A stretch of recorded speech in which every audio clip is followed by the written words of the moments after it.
We're on a mission. We're going to find and uncover the smartest, most successful entrepreneurs on the planet, explore their highs, their lows, and how they ultimately mastered the game. I'm Martin Cook, and I'm excited to welcome you to the Smarter Destiny podcast. I'm grateful for you and your time.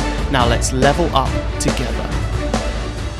Ladies and gentlemen, welcome back to another Smarter Destiny podcast, where today I'm delighted to welcome Lee Dumas of Entrepreneur on Fire to the show. Entrepreneur on Fire has had over 100 million listens to date and gets 1.4 million listens per month. They've had over 3,000 guests, including Tony Robbins, Seth Godin, Gary Vee, and Tim Ferriss. You might have heard of at least one of those. John is on the show to tell us about his story, the incredible growth of his podcast, and also to tell us about his new book, which is launching, called The Common Path to Uncommon Success. So I'm really excited. The guy is full of energy. He's coming from Puerto Rico. So without further ado, John, how's it going? Puerto Rico in the house. The sun is shining. The birds are singing. I am fired up to be here, brother. I like what you did there with the old fire. You should use that in your brand. So what we do on this show, John, is we go back to a point in your past that serves as a kicking off point for your entrepreneurial journey. A point of struggle, maybe a point of conflict, but the point where you became a boss from being bossed. Have you got a point in mind? If so, could you paint us a word picture? I'll paint you a little picture right here because I did 4 years in the Army, and then after I got out, I spent 6 years of struggle, failing, dropping out of law school, quitting corporate finance, doing all the wrong things, having no success. But at 32 years old, I read one passage, specifically a quote in a book that changed everything. It was my launching point. Albert Einstein said, "Try not to become a person of success, but rather a person of value." And I'll tell you, I looked in the mirror and I said, what am I doing that's adding value to this world? The answer was literally nothing. And I said it all had to change. And that planted the idea, the seed that began to germinate over time, that turned into Entrepreneurs on Fire. Not overnight, not over a week or a month, but over time, it germinated into this concept, this idea of a daily podcast interviewing entrepreneurs. And as you mentioned, we're now over 3,000 episodes, 100 million listens, 1.4 million listens a month. And the best part, we've made over $20 million to date. Fantastic. And okay, so starting a podcast, so let me figure it out. So you got your microphone, got your headset, and called up Tony Robbins. Boom, we're good to go. Best-selling podcast, day one. No slipping around, no slurring. Is that how it worked? That's exactly how it worked. Tony was at my beck and call from day one. It was the opposite. I got 9 no's for every 1 yes I was able to scrape up, and that was for a daily podcast. I needed 30 yeses a month. So you can see how many no's I had to get the 30 yeses. So I just went to the well over and over again. I used LinkedIn. I used Facebook. Probably my best strategy, to be honest, was I typed in Google best entrepreneur conferences, and I just scraped the list of all the speakers at those conferences and just pitched them. And I was, my pitch essentially was, hey, if you're willing to fly cross country, stay in a crappy hotel for a couple days, to speak in front of 45 people live, what do you think about coming on my podcast with no pants on? Because we're audio only. Like, you don't need pants. No pants needed. You can have a cup of coffee in your bathrobe. No big deal. So pants was the main selling point? Or no? No pants was the main selling point. People don't like wearing pants. I'm not wearing pants right now. Okay. That's cool. You sound different. Freer. All right. So how successful was this strategy? It was very successful. I got 9 no's for every yes, but I was able to ask hundreds and hundreds of people every single week to get the yeses that I needed. And slowly but surely, the yeses turned into 2 out of 10, 3 out of 10. And then I got lucky with a couple of big names like Tim Ferriss, Gary Vaynerchuk, Seth Godin.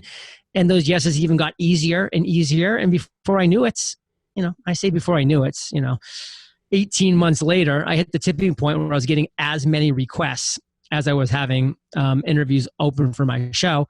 And next thing I knew, I was rocking and rolling at episode, what would that be? A year and a half, like 500. So but a year and a half, I was like at episode 500, hitting the tipping point, making things happen, and getting guests knocking down my door for the first time. But again, not overnight, not over a month, over a year and a half. Phenomenal. And you know, the persistence and value, like you said, the Einstein quote, you're putting value out through leveraging the experience and expertise of the guests, and I imagine learning incredibly rapidly. So you're putting out this content with these amazing guests. That's only one part of the puzzle, right? Like, how are people finding out about your podcast then and now? How is the growth happening from that? So the growth was happening it was 2012. There weren't a ton of podcasts out there. So if you were a business podcast cranking out quantity, I wasn't cranking out quality at that time. I tried my best, but I just wasn't good.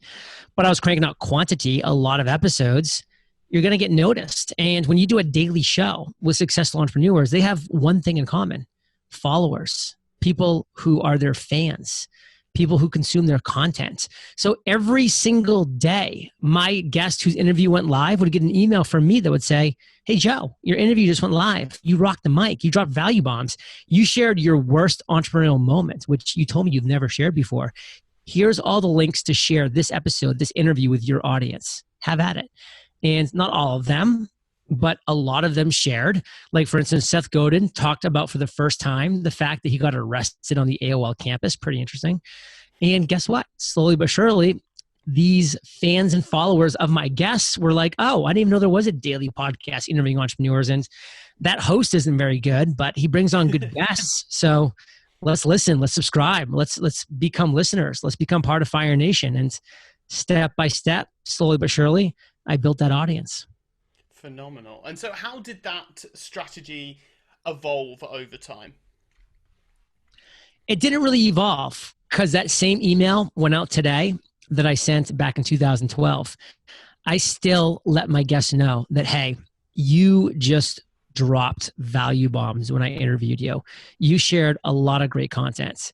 Here's all the links to share with your audience if you want to do that. And guess what? Now, 3,000 plus episodes later, I'm actually a decent host. So the interviews are great most of the time. And they do want to share the shows because they're great interviews. So that's kind of the only thing that's really evolved, I guess, would be my skill set, which frankly, if I can't get a little bit better after 3,000 episodes, I am definitely doing the wrong thing. At what point did you start paying close attention to how you sound in terms of your equipment, and what equipment are you rocking today as you come over with your velvety tones to my listeners and I sound like a lawnmower by comparison?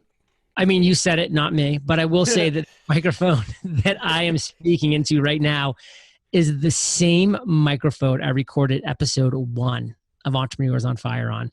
I just haven't upgraded. I haven't needed to change. I did go big at the beginning. I spent $325, which was a lot of money to me at the time, on the Heil PR40. It's a broadcast audio quality mic, high audio quality mic, and it's just done the job for me. I mean, this is actually the same boom arm that I bought day one. It's literally gone for me from Maine to San Diego, back to Maine, to multiple other places within San Diego that I lived because we moved a couple times, out to Puerto Rico, to my first place, now to my second place, which is our home. So, I mean, I just bought great equipment day one and have stuck with it ever since. And so it's just microphone into the computer, or you got compressors or some other stuff going on in there? That is one thing I upgraded. So I've always had a mixer, and I always, for 8.5 years, almost 9 years, used the PreSonus Fire Studio mixer. And the thing just kind of conked out on me. It finally conked out like after 8.5 years. And so I picked up the Rodecaster Pro, which is right in front of me right here. And the Rodecaster Pro is a fantastic mixer. I have nothing but great things to say about it.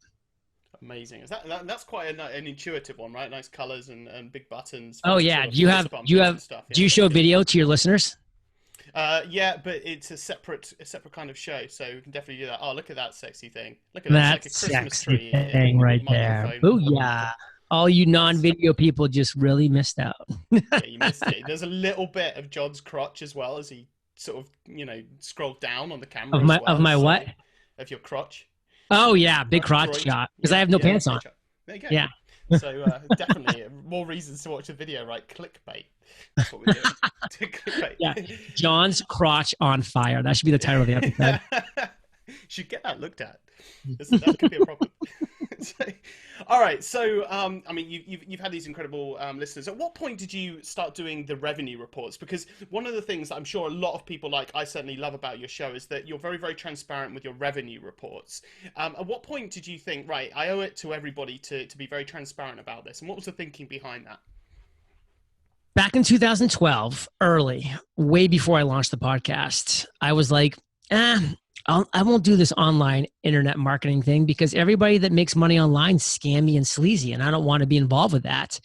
Then I came across Pat Flynn, Smart Passive Income, and this dude was publishing monthly income reports. He was making real money. He was a cool family dude, just doing his thing, loving life, providing real value. And I was like, that's inspiring. And I said to myself, if I ever make money, which at that time I was very, it was up in the air if I was going to ever make money online. But I'm like, if I ever do, I'm doing that. Like I want to share with people the ups, the downs, the successes, the failures. I want to give people inspiration and hope and guidance in the areas that you can generate revenue with your business. So it was definitely not something I started doing when I first launched a podcast because, spoiler alerts, I didn't make any money for a long time. Like literally, my first ever income report I did was a 12-month income report, all the months combined for my first 12 months where I brought in $27,000, which isn't horrible, but it, wasn't anything I could, I didn't want to like release like $3,000 a month or $2,100 a month income reports. Like I was going to wait till I at least got a little bit better. I found $1 this month. So that, let's add that to the list. 5% increase. Luckily at month 13, I kind of found that financial switch. And that was the first month that we did over $100,000 in net revenue, not just gross, but net revenue. And as you and I are talking right now, we have done 90 months in a row of over $100,000 of net revenue. Phenomenal. And so you dangled the switch. What was the switch that you found? I found the switch, which was asking my audience, Fire Nation, who I had spent 12 months building, what is your biggest struggle right now? They told me their answer. A lot of their answers made no sense. Some of the answers I was able to put together and say, okay, I can create a solution for that. And that solution was the struggle of, well, John, I love how you're sharing your voice and your message with the world. I'm passionate about boxing or knitting or music or fitness, and I want to start my podcast. All right, Podcasters Paradise, here we come. I'll launch Podcasters Paradise, and to date, we brought in over $7 million and over 6,000 members, and the best decision I ever made. Amazing. All right, so I mean, incredible journey, incredible story. You've grown, your guests have grown, and there aren't many entrepreneurs that haven't heard of you. Just the entrepreneurs running a digital business without the internet, I think probably that small niche audience, which we probably don't need to worry about so much. So you've dominated the audio waves, but recently you've decided that you want to dominate the written waves. It breaks down there a little bit, the analogy, I admit. You almost got there, but you just could not finish that bridge. You're a cracking host. You want to be a cracking author. There we go. You've got a book coming up. Tell us about the book. So, listen, back in 2012, I did not have a book to write. I was clueless. I was an unsuccessful human being, let alone entrepreneur.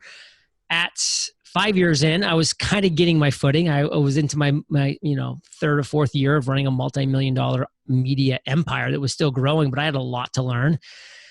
But it was really towards the end of 2019 where I sat down and I said, okay, 3,000 interviews. Let's just kind of download mentally, like onto a page, a written page. Like, what are the commonalities that all of these successful entrepreneurs have? And after I put them all down and crossed out the similar ones and combined them together, like there was 17 core principles that every single entrepreneur who has achieved uncommon success possesses. And I looked down and I'm like, this is actually a roadmap. Like, this is literally a step-by-step roadmap. So I arranged it chronologically and I said, there's a book here. There's actually a 17-step roadmap. That means there's a 17-chapter book right here in front of me. It's time to write this book. And so I spent all of 2020, my little quarantine time down here in Puerto Rico, the first 2 hours of every day I wrote for 8 months. 480 writing hours I spent writing this puppy right here, The Common Path to Uncommon There it Success. is. This A is real copy. 71,000 words, 273 pages, a beast of a book because it's so packed with value. And it is The Common Path to Uncommon Success. It is your 17-step roadmap to financial freedom and fulfillment, period. You're speechless. A little bit. You are Absolutely speechless. So first up, I've written my own book. Hats off to anybody that writes a book and gets it published, because that's, you have done an amazing half job. Now the other half job is actually getting it out there, right? That's the second half of the journey. But like that first half is still phenomenally difficult. It takes a lot of, I could just stop now. In your case, I could just go surfing or something, right? And you persevered, you had that passion. You're obviously very, very excited about the book. Where is it that people can get their hands on the book? When does it drop? When can they, stop teasing already? Like, the book will be everywhere on March 23rd in all bookstores.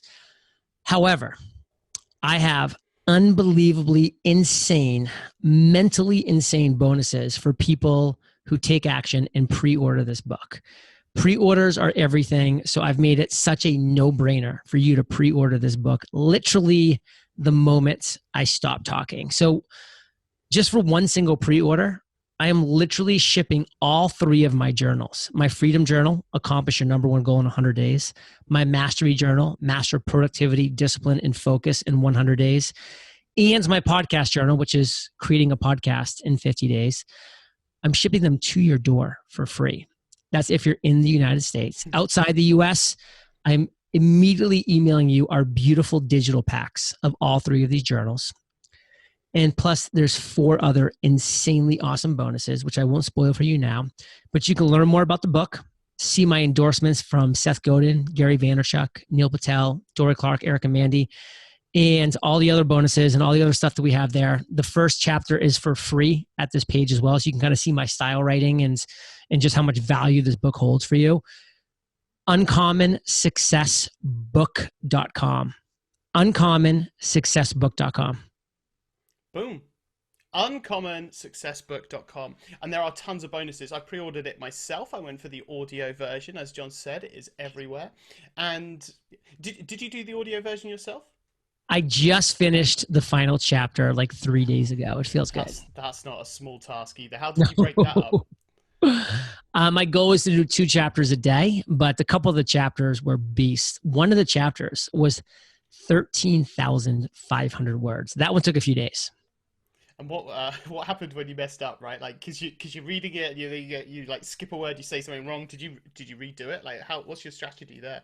I've gotten fantastic at editing my own podcast over the years, so it looks like Swiss cheese if you looked at the actual audio file. Like, I messed up 1,000 times over those 13,500 words, and I just had to edit them out. I mean, it was a laborious project. I don't think I've ever said the word laborious before, but I just said it twice. Actually, So, I mean, all that pain, all that sweat equity and everything to put out this masterpiece to the world, this value bomb, this I mean, if you're standing on the shoulders of giants and tapping into 20 years of experience every time you read a book or listen to a guest, if you're then listening or reading a book that has an amalgamation of 3,000 guests worth of experience of 20 years of that, I mean, you do the maths, folks. You do the maths. That's well worth it for what's going to be less than $20, right? Depending on, or wherever you get it. $16 on Kindle, $26 for those hardcover people, which I love you guys. You're amazing. Make it happen. Beautiful. All right. So what was it? The Uncommon Success Book. Yeah. Right? The UncommonSuccessBook.com. Brilliant. What is the question, John, that I should ask you, haven't asked you, that you feel would give the most value to the audience right now? Listen, this is just the best piece of advice I want to make sure people understand.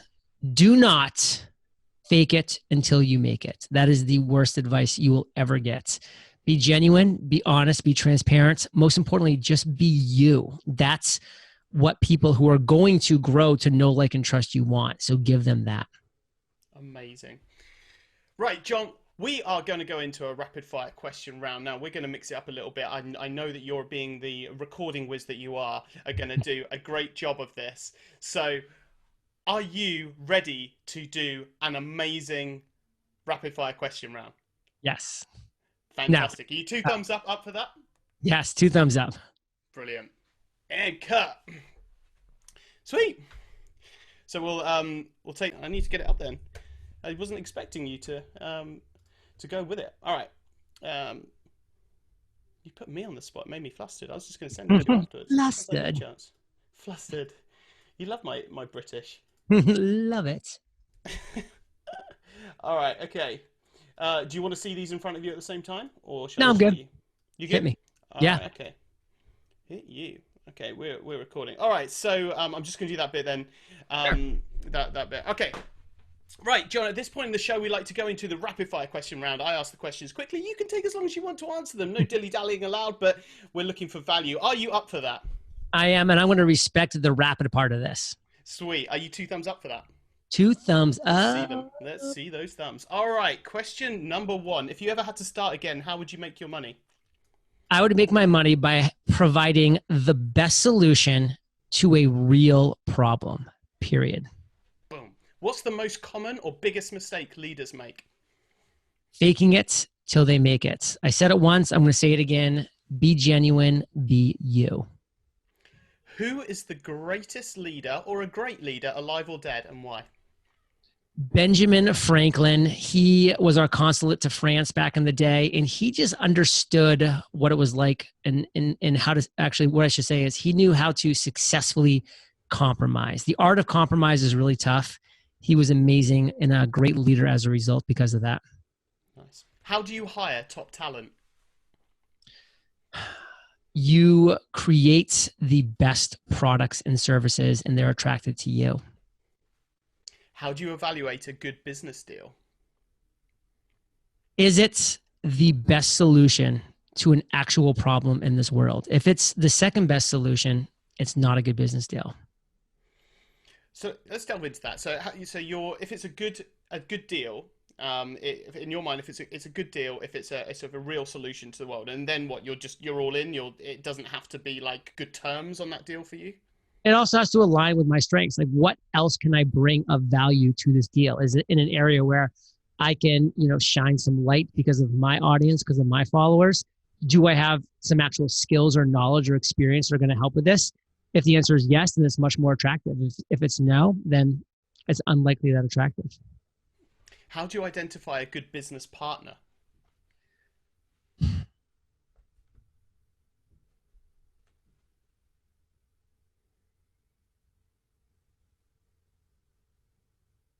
Somebody who is willing to take criticism and who is willing to compromise on, some things that they may feel very different about. I've never seen a partnership that hasn't come to a really big decision where both partners just frankly disagree with each other fundamentally, and they either break at that point or they both find a way to compromise to move forward. Nice. What is one of your proudest moments?